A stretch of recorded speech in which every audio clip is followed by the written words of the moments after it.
Hello Girish बाबू, मैं रानी बोल रही हूँ। रमा बहुत बीमार है। यहाँ के डॉक्टर को दिखाया तो उन्होंने कहा है कि शहर में किसी बड़े डॉक्टर को दिखाओ। इस सरकारी अस्पताल में उतनी सुविधाएं नहीं हैं। आप क्या कहते हैं बाबू? दूसरी तरफ से गिरीश ने कहा, भाभी ये भी कोई पूछने की बात है? कल रमा को लेकर यहाँ आ जाइए। बच्ची का सही समय पर इलाज जरूरी है। मैं बरखा को भी इस बारे में बता दूंगा। अभी वो बच्चों के साथ मार्केट गई है। धन्यवाद बाबू। भाभी आप ये धन्यवाद कहकर पराया मत बनाइए। जल्दी आ जाइए, गिरीश ने कहा और फ़ोन रख दिया। अब बरखा को समझाना गिरीश के लिए चुनौतीपूर्ण था, क्योंकि वो जानता था कि बरखा ने सिर्फ और सिर्फ रानी भाभी का अपमान ही किया है। आज भी वो दिन याद है जब बरखा ने पहले ही दिन रानी भाभी की नौकरानी कहकर संबोधित किया था। वो तो भाभी का बड़प्पन था जो उन्होंने बरखा की बातों का बुरा नहीं माना।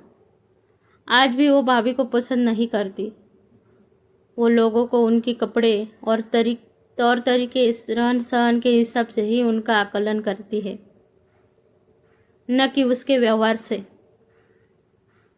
अभी इसी सोच में डूबा था, तभी बरखा और बच्चे मार्केट से वापस आ गए। बच्चों ने गिरीश से लिपट कर कहा, पापा आज हमने बहुत मज़े किए। मॉम ने हमारे लिए बहुत सारे कपड़े खरीदे और हमने चाउमीन खाया और कोक भी पिया। तभी बरखा ने कहा, चलो अब जाओ, पहले हैंड वॉश करके कपड़े चेंज कर लो। बरखा सुनो ज़रा, गिरीश ने पुकारा। हाँ बोलो, क्या है? जाओ पहले फ्रेश होकर आओ, फिर बताता हूँ, गिरीश ने सोचते हुए कहा। कुछ देर के बाद बरखा आई तो गिरीश ने कहा, बरखा रानी भाभी का फ़ोन आया था। रमा बहुत बीमार है। गिरीश की बात बीच में ही काटते हुए बरखा बोली, तब तो वो पैसे मांग रही होगी, भेज दो पैसे। इस पर गिरीश ने गुस्से से कहा, तुम हमेशा उन्हें गलत समझती हो। उन्होंने पैसे नहीं मांगे। डॉक्टर ने बच्ची को बड़े अस्पताल में इलाज कराने के लिए कहा है। अच्छा, अब समझती वो यहाँ आएगी इसलिए इतना घुमा फिरा कर बातें कर रहे हो। हाँ, और मैं यह चाहता हूँ कि तुम उनके साथ अच्छे से पेश आओ, समझी? बरखा बिना कुछ बोले वहाँ से चली गई और बच्चों के कमरे में जाकर सो गई। दूसरे दिन रानी रमा को लेकर शहर आई। गिरीश उन्हें रेलवे स्टेशन से घर ले आया। बरखा ने उन्हें देखकर खुश होने का दिखावा किया। तभी रानी ने पूछा, बच्चे कहाँ हैं? दिखाई नहीं दे रहे हैं। बच्चे स्कूल गए हैं, बरखा ने बताया। बरखा ने उन्हें स्टोर रूम में ठहरा दिया। गिरीश ने कहा, भाभी मैं आज डॉक्टर से अपॉइंटमेंट लेकर आ जाऊंगा। इतना कहकर वो ऑफिस के लिए निकल गया। शाम को गिरीश बच्चों को लेकर आया।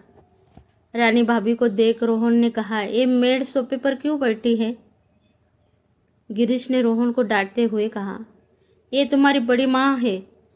तभी आगे बढ़कर बरखा ने कहा, बुरा मत मानिएगा भाभी, शायद इसने आपके कपड़ों को देखकर ऐसा कहा। रानी भाभी झेप गई, लेकिन बरखा मन ही मन बहुत खुश हो गई। परिस्थिति को सामान्य बनाते हुए गिरीश ने कहा, बेटा किसी इंसान का आकलन उसके कपड़ों से नहीं बल्कि उसके व्यवहार से होता है। चलो दोनों बड़ी माँ को नमस्ते करो। दोनों बच्चे ने उनके पैर छुए। रानी भाभी ने उन्हें खूब आशीर्वाद दिया और अपने कमरे में एक पोटली ले आई जिसमें नमकीन और खजूर था। उन्होंने बच्चों को दिया। गिरीश ने कहा, भाभी आज भी आपको मेरी पसंद का ख्याल है, इसे मुझे दे दीजिए। बच्चों को शायद ये पसंद ना आए, ये पिज़्ज़ा और नूडल खाने वाले बच्चे हैं।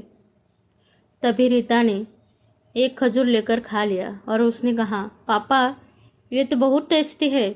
मम्मा आप खजूर क्यों नहीं बनाती? बरखा मन ही मन आग बबूला हो गई। दूसरे दिन गिरीश रमा को लेकर अस्पताल पहुंचा।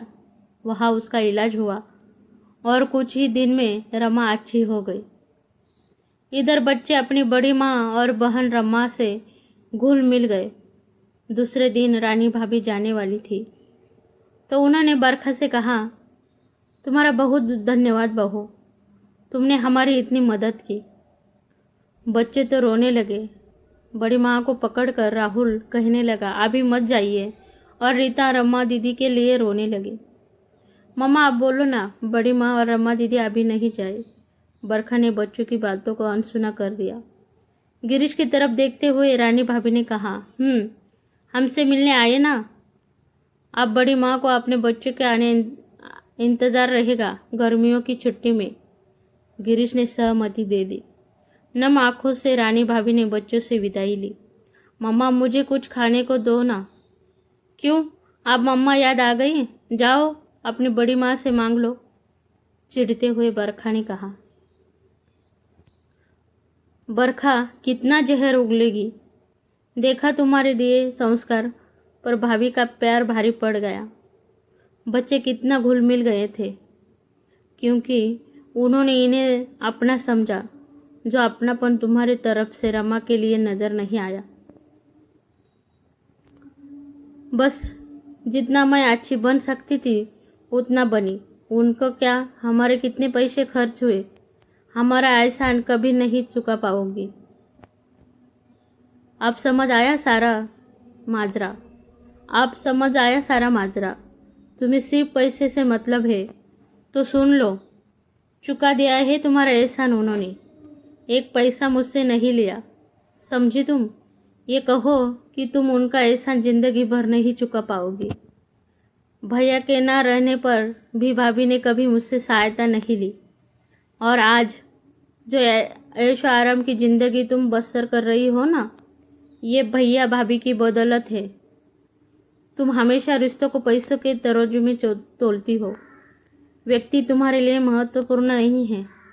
कभी ठंडे दिमाग से मेरी बात पे गौर करना, तुम्हें अपना असली चेहरा नजर आएगा। बरखा को अपने किए पर पछतावा हुआ, लेकिन अब समय निकल चुका था। भाभी जा चुकी थी।